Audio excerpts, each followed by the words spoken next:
Medipalli murder కేసులో సంచలన విషయాలు వెలుగులోకి వచ్చాయి.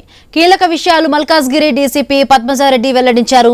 స్వాతి మహేందర్ రెడ్డి లవ్ మ్యారేజ్ చేసుకున్నారని తెలిపారు. పెళ్లి తర్వాత ఇద్దరి మధ్య గొడవలు జరిగాయన్నారు. ఏడాది క్రితం భార్యకు భర్త అబార్షన్ చేయించాడని తెలిపారు. స్వాతి మళ్లీ గర్భవతి అయిందని వివరించారు. మెడికల్ చెకప్ తర్వాత ఇంటికి వెడతారని స్వాతి అంటే మహేందర్ కొట్టాడని వెల్లడించారు. కొట్టడంతో స్వాతి కళ్లు తిరిగి పడిపోయిందని డీసీపీ తెలిపారు. ఆ తర్వాత స్వాతిని మహేందర్ గొంతు నులిమి చంపేశాడన్నారు.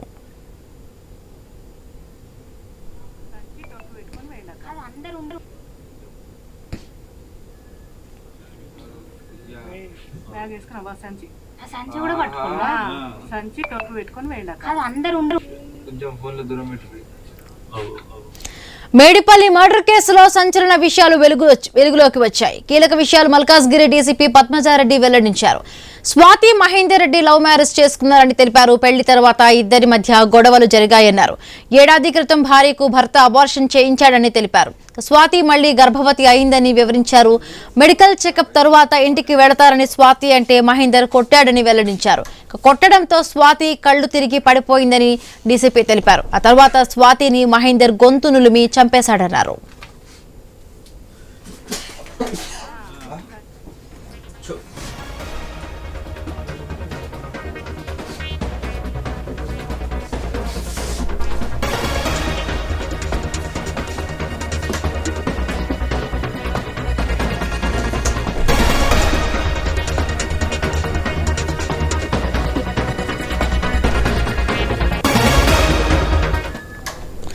మేడిపల్లి మర్డర్ కేసులో సంచలన విషయాలు వెలుగులోకి వచ్చాయి. కీలక విషయాలు మల్కాజ్గిరి డీసీపీ పద్మజారెడ్డి వెల్లడించారు. స్వాతి మహేందర్ రెడ్డి లవ్ మ్యారేజ్ చేసుకున్నారని తెలిపారు. పెళ్లి తర్వాత ఇద్దరి మధ్య గొడవలు జరిగాయన్నారు. ఏడాది క్రితం భార్యకు భర్త అబార్షన్ చేయించాడని తెలిపారు. స్వాతి మళ్లీ గర్భవతి అయిందని వివరించారు. మెడికల్ చెకప్ తర్వాత ఇంటికి వెడతారని స్వాతి అంటే మహేందర్ కొట్టాడని వెల్లడించారు. కొట్టడంతో స్వాతి కళ్లు తిరిగి పడిపోయిందని డీసీపీ తెలిపారు. ఆ తర్వాత స్వాతిని మహేందర్ గొంతు నిలిమి చంపేశాడన్నారు. 3 సార్లు మూసీ వద్దకు వెళ్లి స్వాతి శరీర భాగాలను మహేందర్ పడేశాడని డీసీపీ తెలిపారు. భార్య కనబడడం లేదని తన చెల్లికి సమాచారం ఇచ్చాడన్నారు.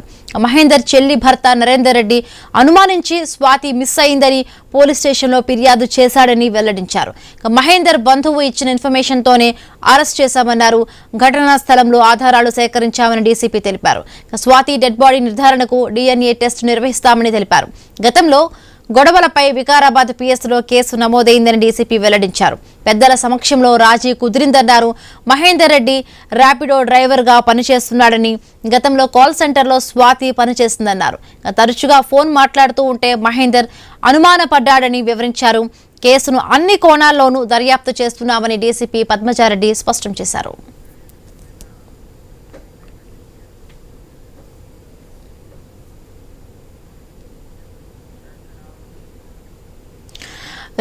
మేడిపల్లి మర్డర్ కేసులో సంచలన విషయాలు బయటకు వస్తూ ఉన్నాయి. మేడిపల్లి పిఎస్ నుంచి మరిన్ని పూర్తి అప్డేట్స్ మా కరెస్పాండెంట్ ప్రవీణ్ లైవ్ లో సిద్ధంగా అందించడానికి సిద్ధంగా ఉన్నారు. ప్రవీణ్, ఎస్ అయితే హిమబిందు మనం చూసుకుంటే కనుక మొత్తం టోల్గా ఈ యొక్క మేడిపల్లి మర్డర్కు సంబంధించి మొత్తం టోల్గా కూడా పోలీసులు దీనికి సంబంధించిన పూర్తి వివరాలు మల్కాజ్గిరి అయితే డీసీపీ పద్మజారెడ్డి మొత్తం టోల్గా కూడా మీడియాకు వెల్లడించడం జరిగింది. దీనికి సంబంధించిన మొత్తం టోల్గా కూడా అయితే స్వాతి అండ్ మహేందర్ రెడ్డి ఎవరైతే ఉన్నారో వీళ్ళ సొంత గ్రామమైనటువంటి వికారాబాద్ అయితే కామారెడ్డి గూడెంకు చెందిన వారు ఇద్దరు కూడా అయితే వీళ్ళ యొక్క మొత్తం టోల్గా కూడా ఇద్దరు ఒకే గ్రామానికి చెందిన వారు. అయితే కులాంతర వివాహం చేసుకున్న కారణంగానే మొత్తం టోల్గా కూడా గతంలో కూడా ఈ యొక్క స్వాతి బంధువులు అయితే అమ్మాయిని తీసుకొని ఊరు నుంచి వెళ్ళిన క్రమం లోపల స్వాతి బంధువులు కూడా ఈ యొక్క మహేందర్ రెడ్డి ఇంటిపైకి దాడికి దిగిన నేపథ్యంలో వికారాబాద్ జిల్లా కేంద్రం లోపల అయితే వికారాబాద్ పోలీస్ స్టేషన్లో ఒక కేసు కూడా నమోదైంది.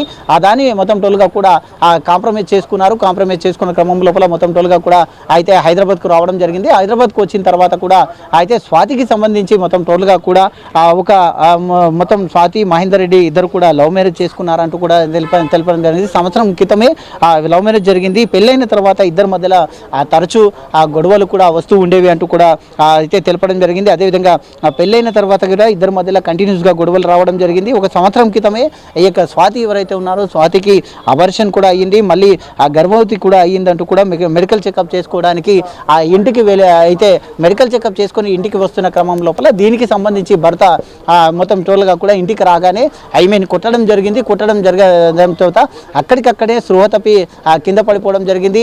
ఇదే అదనుగా భావించినటువంటి మహేందర్ రెడ్డి ఆ యొక్క ఏదైతే స్వాతి ఉందో స్వాతి యొక్క గొంతును నులిమి అది కిరాతకంగా చంపాడంటూ కూడా తెలుస్తుంది.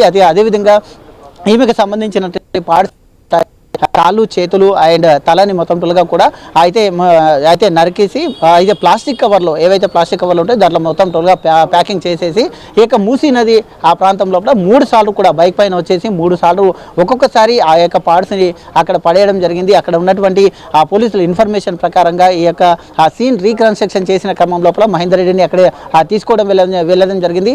ఎక్కడైతే పడవేశాడో అక్కడ ఆ యొక్క బాడీ పార్ట్స్తో పాటు తన సెల్ ఫోన్ ఏదైతే ఉంటుందో సెల్ ఫోన్ కూడా అక్కడే పడిపోయింది అంటూ కూడా చెప్పడం జరిగింది. అయితే ఉదయం నుండి కూడా డిఆర్ఎఫ్ బృందాలు కానీ ఇటు అయితే మొత్తం టోల్గా పోలీసులు మొత్తం టోల్గా అక్కడ సెర్చ్ చేస్తున్నారు. ఇప్పటికీ కూడా అయితే కొనసాగుతుంది. ఆ యొక్క బాడీ పార్ట్స్ కొరకు ఇంకా సెర్చ్ కొనసాగుతుంది. ఇప్పటికే ఆ మొత్తం టోల్గా గాంధీ హాస్పిటల్లో ఈ యొక్క మార్చురీ మొత్తం టోల్గా మృతదేహానికి పోస్ట్ మార్టం కూడా కంప్లీట్ కావస్తుంది. బంధువులకు కూడా పోలీసులు అప్పచెప్పేందుకు కూడా సిద్ధమయ్యారు. ఎలాంటి అవాంఛనీయ సంఘటనలు జరగకుండా ఆ వికారాబాద్ జిల్లాలో కూడా వీళ్ళ గ్రామం ఏదైతే స్వాతి గ్రామం ఉంటుందో అక్కడ ఆ మొత్తం భారీ బందోబస్తును కూడా ఏర్పాటు చేశారు. ఎందుకంటే గతంలో కూడా వీళ్ళ అయితే ఇరు వర్గాల నుండి కొద్దిగా కాస్త గొడవలు ఉన్న నేపథ్యంలో ఎలాంటి అవాంఛనీయ సంఘటనలు జరగకుండా అక్కడ మొత్తం టోల్గా కూడా అయితే మొత్తం టోల్గా పోలీసులను ఏర్పాటు చేసేయడం తెలుస్తుంది. అయితే గతంలో ఈ యొక్క స్వాతి ఎవరైతే ఉందో స్వాతి కాల్ సెంటర్లో పనిచేసేది అంటూ కూడా చెప్పడం జరిగింది. కాల్ సెంటర్లో పనిచేసిన క్రమం లోపల మాటికి ఫోన్ కాల్స్ వస్తుండేవి, ఎక్కువ ఫోన్లో మాట్లాడుతుండేది అంటూ అనుమానం పెంచుకున్నటువంటి భర్త ఈ విధంగా ఈ యొక్క ఘాతకానికి పాల్పడ్డట్టు కూడా పోలీసులు అయితే తెలుపుతున్నట్టుగా తెలుస్తుంది. అయితే ఈ యొక్క మహేందర్ ఎవరైతే ఉన్నారో మహేందర్ ర్యాపిడో డ్రైవర్గా పనిచేస్తున్నాడు. ర్యాపిడో డ్రైవర్గా పనిచేస్తూ అయితే జీవనాన్ని కొనసాగిస్తున్నారంటూ కూడా చెప్తూ ఉన్నారు.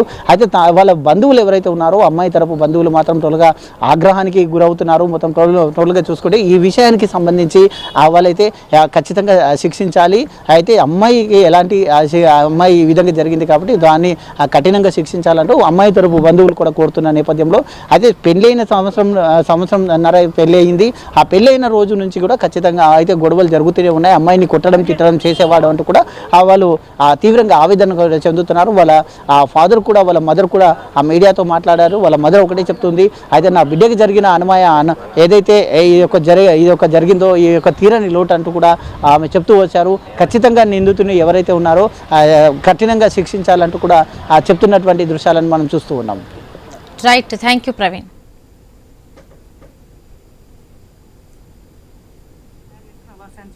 సంచి కూడా పట్టుకున్నా, సంచి టోపీ పెట్టుకొని 1 year బ్యాక్ కూడా అమ్మాయి కన్సీవ్ అయితే కూడా అమ్మాయికి అబార్షన్ చేయించాడు. సో ఇప్పుడు కన్సీవ్ అయిన తర్వాత monthly she's going for the medical checkups. ఇప్పుడు నెక్స్ట్ మెడికల్ చెకప్ వచ్చి ఈ 27th August రోజు ఉంది. సో దాని గురించి వీళ్ళిద్దరు గొడవ పడ్డము, చిన్న చితక వాటికి ఇద్దరు గొడవ పడ్డం జరుగుతుండేది. సో 22 రోజు సాయంకాలము హస్బెండ్ అడుగుతుంది, నాకు మెడికల్ చెకప్ అయిన తర్వాత నన్ను మా పుట్టింటికి పంపించి అక్కడ వదిలేసి రండి అని అడుగుతుంది. సో దాని మీద పెద్ద గొడవ అవ్వడము, ఇద్దరు కూడా బాగా మాట అనుకొని చెప్పేసి ఆ రోజు 22 సాయంకాలము దాదాపు 2 గంటల వరకు కూడా వాళ్ళు గొడవ పడి నిద్రపోయారు. నిన్న 23వ తారీఖు అరౌండ్ 11 గంటలకి ఉదయాన్నే నిద్రలేసి అమ్మాయి ఇంకా పడుకొని ఉంది. ఇంట్లో ఎవరికి చెప్పకుండా బయటికి వెళ్ళిపోయాడు. బయటికి వెళ్ళిపోయి నా క్రమంలో మళ్ళీ తిరిగి సాయంకాలం 4 గంటలకు ఇంటికి వచ్చాడు. ఇంటికి వచ్చి రావడమే అమ్మాయిని బాగా కొట్టేసి స్ట్రాంగులేట్ చేసి బెడ్ మీద వేసేసాడు. So by the time she full unconscious.